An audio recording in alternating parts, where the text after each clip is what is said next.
Cracks in the magic, Disneyland's workforce strain. Today, we're looking at the workforce challenges affecting Disneyland cast members and how management's decision-making plays a role. A key factor here is groupthink at the managerial level.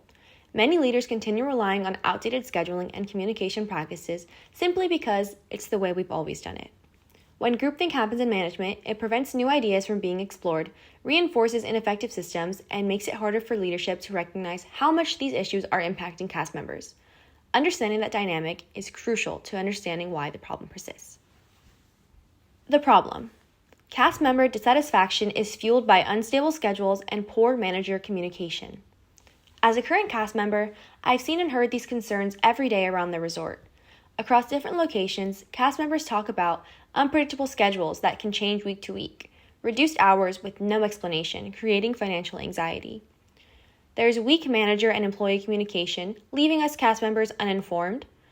This can cause difficulty planning personal and family life. With unpredictable schedules, cast members are not able to plan their lives around their work. There's also worries among cast members about potential layoffs, creating anxiety for all. What are the consequences for Disneyland's management? Well, the employee turnover has jumped to 30 to 40%. This means that there is increased hiring and training costs due to constant replacement needs. There's also a loss of experienced cast members, reducing service quality.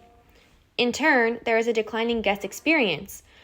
With newer cast members and less experienced ones, there's a risk for brand reputation to go down. This also can cause lower productivity and inconsistent performance across departments. Hi everyone, it's Melissa here. Now that we've outlined the problem, I'm going to explain the root cause behind Disneyland's unstable scheduling and the ongoing employee dissatisfaction. After analyzing the situation through the concepts we've learned in class, we found that everything points back to one central issue: a lack of upward communication from frontline employees to leadership. And this communication breakdown directly fuels groupthink at this leadership level. And this is what this means. Frontline employees are the ones dealing with the constant changes in their schedules, but their concerns rarely make it up the change. Supervisors might hear complaints, but the information isn't consistently escalated. So HR and upper management end up making decisions without accurate, real-time input from people who are actually impacted. And when leadership isn't hearing from the frontline, they fall back onto the scheduling systems they're used to. Hence, groupthink. When no one is challenging assumptions, leaders stick with familiar practices. It's why Disneyland continues to rely on outdated scheduling methods, even though post-pandemic operations, or how employees work by the hour, makes their operations look very different. This communication gap leads to the first consequence. Employees feel unheard. When they don't see their feedback going anywhere, their motivation and trust decline. This ties back to the Harvard article we read on dangerous myths about pay, which explains that motivation isn't just about wages. People need to feel valued and listened to. When they don't, disengagement rises and turnover increases, which is exactly what we're seeing here. The second issue is that leadership underestimates how severe the scheduling instability actually is. Without clear upward communication, decision makers simply don't receive accurate feedback about the full impact these unpredictable schedules have on employees' personal lives and well-being. So they unintentionally minimize the severity of the issue, assuming that the current system is still functioning as intended. So the third pattern is that outdated decisions continue unchallenged, and this is where the challenger case becomes relevant. Because just like NASA's leaders staying locked into flawed assumptions because concerns weren't elevated, Disneyland's HR continues relying on old scheduling practices because dissenting input never reaches the top. Groupthink keeps the system running on autopilot, even when warning signs are present. So to summarize, the real root cause isn't just the scheduling system itself, it's the lack of upward communication that allows groupthink to thrive. This breakdown creates a chain reaction. Employees feel unheard, leadership underestimates the problem, and outdated decisions go unchallenged. And that's why improving upward communication is essential. Without addressing the cultural barrier, scheduling instability will continue, no matter what surface-level changes are made. Hey, this is Tyler, and we really think that there should be a comprehensive HR solution really focused on rebuilding motivation and recognition, improving financial and daily stability, and also stabilizing scheduling and hours. I think fundamentally focusing on rebuilding motivation and recognition is focused on three things: introducing tiered recognition pathways, peer recognition cycles each month, and trying to elevate day to day accomplishments. So, one being the tiered recognition pathways, I think fundamentally we want to boost the accomplishments of the people that we work with and also recognize people on a month to month cycle for the great things that they're doing. In addition, for improving financial stability and just pay rate among our workers, turnover is about 30 to 40%, and we want to adjust that to industry standard to really reflect how we want to make changes for a lot of these people to provide benefits for vulnerable cast members. And then finally, for stabilizing scheduling and hours, I do think that it's really important to make sure that a lot of our workers are able to be stabilized. So we don't want a lot of overhiring. We want to make sure that we are providing a 2 to 3 week schedule visibility to ensure that a lot of our employees feel supported. Thank you. Yeah, so I think why must Disneyland act now? There's been a sharp decline in scheduling stability, so only 28% of cast members can really get a full focus in terms of their predictability of schedules.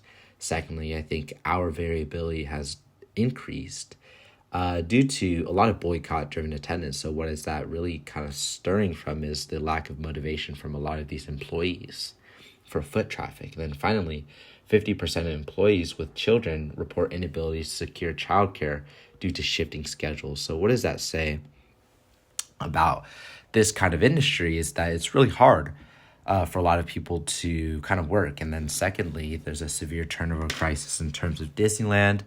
30 to 40% of people are kind of turning over, and there's a high attrition rate. The industry standard is about 6%, so they're losing about $1 billion a year. And then bottom line, Disneyland is just really facing unstable schedules. So how can we focus on that income security? Thank you. Hey everyone, it's Kale. I'll be talking about the second component of our intervention, structured manager-employee check-ins. Only about 28% of employees currently have consistent schedules, which makes it harder for managers to really know how people are doing. Through training and scheduled meetings, our goal is to give managers practical tools to support employees, listen to criticism, and share feedback in a way that reduces groupthink and encourages upward communication. Manager training will focus on using non-punitive reactions, meaningful recognition, and involving employees in decisions. We also want managers to provide transparent feedback, clear development plans, and recognition systems that help employees feel valued, motivated, and understood. This training equips managers to better address dissatisfaction, low morale, and feelings of being undervalued before they turn into turnover. In practice, these check-ins should be short and focused, typically 15 to 20 minutes. Each meeting gives the employee dedicated space to voice concerns, ask questions, and share ideas without worry of retaliation. The conversation should end with the manager confirming their understanding of the employee's situation, priorities, and any concerns that were raised. During these meetings, managers should ask open-ended questions. What's going well in your role? What challenges are you facing? And what support do you need? This approach helps managers gather real insights into what's affecting employee satisfaction and performance. After each check-in, the manager sends a brief written recap. A simple email or shared document works fine. This recap includes a summary of what was discussed, the agreed upon plans for the employee's future development, and any specific resources, training, or solutions that will be provided. Having this written record ensures clarity and shows the employee that their concerns are being taken seriously. Overall, the purpose of these structured check-ins is to create a consistent opportunity for managers to listen actively, diagnose underlying issues, and take meaningful action. By reinforcing positive behavior, recognizing effort, and planning for the future, with the employees' input, these meetings can significantly improve morale and retention, especially for hourly employees who rarely get formal time with their supervisors. Ultimately, we want employees to feel heard, supported, and empowered to talk openly about their long-term goals, whether that means growing within the company or preparing for new roles that better fit their future careers. We structured the rollout into three phases to make sure the transition is manageable and measurable. First, we'll focus on preparing stakeholders and resources, and in this stage, HR and operations finalize the scheduling policy, set up the new software, and train managers on how to create these stable 2 week schedules.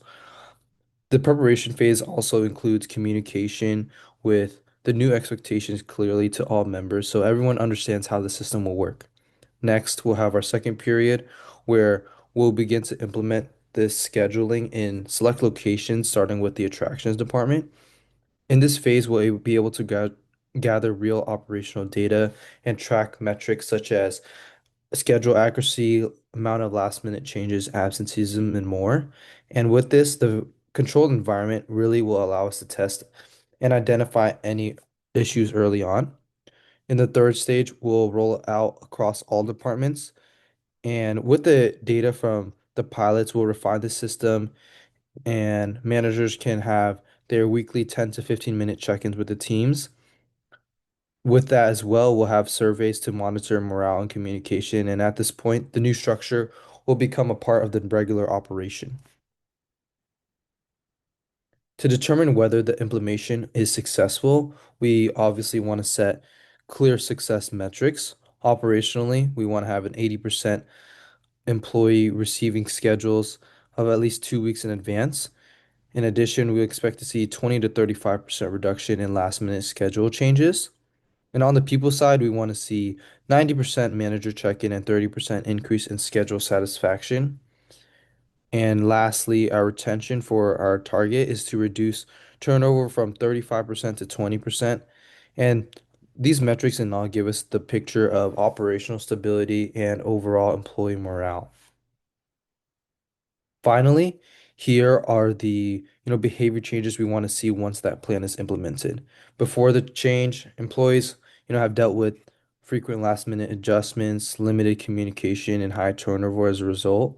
This stress and uncertainty is the root cause for the lack of trust between staff and leadership. But after implementing this, employees will receive their schedules in advance, resulting in less shift swaps and less missed shifts, overall improving the work-life stability. And managers will take a more proactive role in regular check-ins. With these changes, it'll show that our solutions is not only functioning, but genuinely improving the overall employee experience. Okay, so moving on to some of the risks of the new changes that Disneyland could face following them.